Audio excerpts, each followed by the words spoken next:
चीनी से लेकर ये वीडियो है। जो चीनी खाने वाले लोग हैं और चीनी का यूज बहुत ज़्यादा करते हैं, मतलब सुबह में चाय में अगर कोई मीठा चीज़ बन गया तो चीनी का ही, और भी मतलब अन्य ऐसी चीज़ें हैं जो चीनी ही डाल के बना जाता है।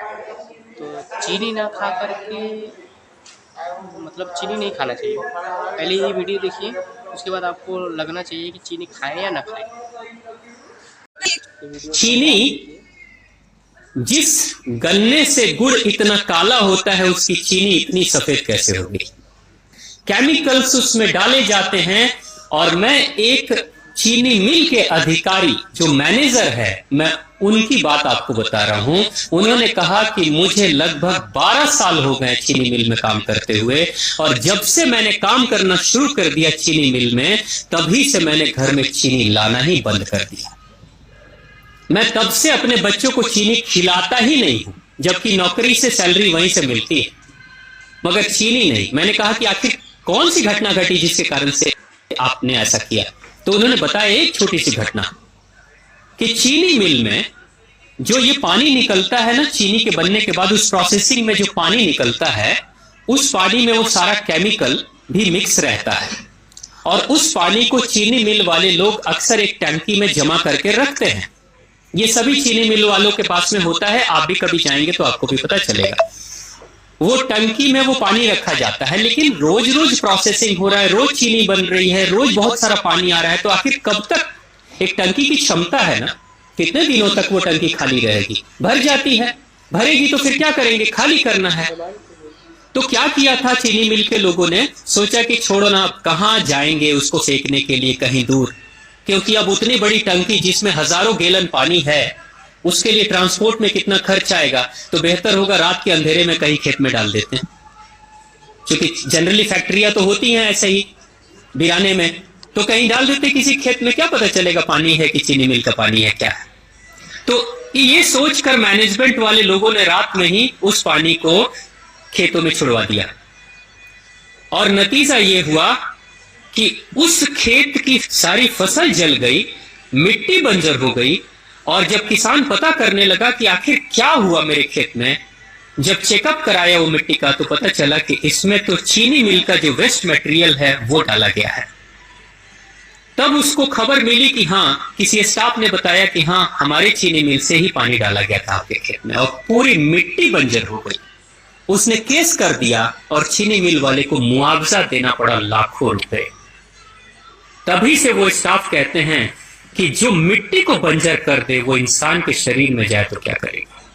उसी के बाद से मैंने अपने घर में चीनी लाना बंद कर दिया। और सच्चाई है, लगभग अगर आप देखेंगे तो अंग्रेजों के आने के समय अंग्रेज पहला चीनी मिल इन्होंने भारत में ही लगाया था। पहला चीनी मिल भारत में ही अंग्रेजों का लगा, और अंग्रेजों ने चीनी की शुरुआत की। भारत के लोग गुड़ खाते थे, चीनी नहीं खाते थे, उन्होंने बहिष्कार किया, बिल्कुल नहीं। लेकिन चीनी और चाय पत्ती दोनों के लिए लोगों को तैयार किया गया था। चाय पिला पिला कर फ्री में चीनी के लिए तैयार किया गया, और चाय के लिए भी तैयार किया गया। अंग्रेज ने जब से ये शुरू किया है, और पिछले 50 वर्षों से हमारे समाज में चीनी खाने का प्रचलन बहुत तेजी से बढ़ा है, और उसी समय से भारत के लोगों के बच्चों के शरीर में कैल्शियम की कमी होनी शुरू हो गई है। अगर कोई मां, अगर कोई बहन जो गर्भवती हो, गर्भकाल के दौरान अगर चीनी का सेवन अगर कोई बहन कर रही हो, तो चांसेस ज्यादा होते हैं गर्भपात होने के। कोई मां अगर बच्चे के जन्म से पहले 1 साल पहले से ही चीनी छोड़ दे और सामान्य भोजन करे, अपना ही दूध बच्चे को पिलाए, और कम से कम 5 साल तक बच्चे को चीनी ना खिलाए, खुद को चीनी ना खिलाए, उस बच्चे को कभी भी ऑस्टियोपोरोसिस की समस्या नहीं हो सकती। कैल्शियम की कमी उसके शरीर में कभी नहीं होगी। चीनी जब जाती है आपके शरीर में, तो बाहर जब निकलती है तो अकेले नहीं निकलती, कैल्शियम लेकर निकलती है। चीनी कैल्शियम लेकर निकलती है, हड्डियों को गलाकर निकलती है। और जिसके शरीर में कैल्शियम की कमी हो जाती है, उसके शरीर में मैग्नीशियम, पोटेशियम, आयरन सबकी कमी हो जाती है। कैल्शियम वो तत्व है कि जिसके शरीर में कम हो जाए, सारे तत्व कम हो जाएंगे, और कैल्शियम की कीमत पे चीनी हम खाते हैं। भारत, पाकिस्तान, बांग्लादेश, नेपाल ऐसे कुछ देशों के अलावा दुनिया के बहुत सारे ऐसे राष्ट्र हैं जहां चीनी का इस्तेमाल ही नहीं होता। आज भी चीनी खाते नहीं, बहुत सारे देश नहीं खाते बिल्कुल। आप गुड़ खाया करिए, वो ज्यादा बेहतर है, चीनी को छोड़िए। चीनी समझ में आया होगा कि चीनी खाना चाहिए नहीं खाना चाहिए। मिनिमम 80% नहीं खाना चाहिए, 20% अगर आपसे ना माना जा रहा है तो खा सकते हैं, उसके लिए कोई वो नहीं है।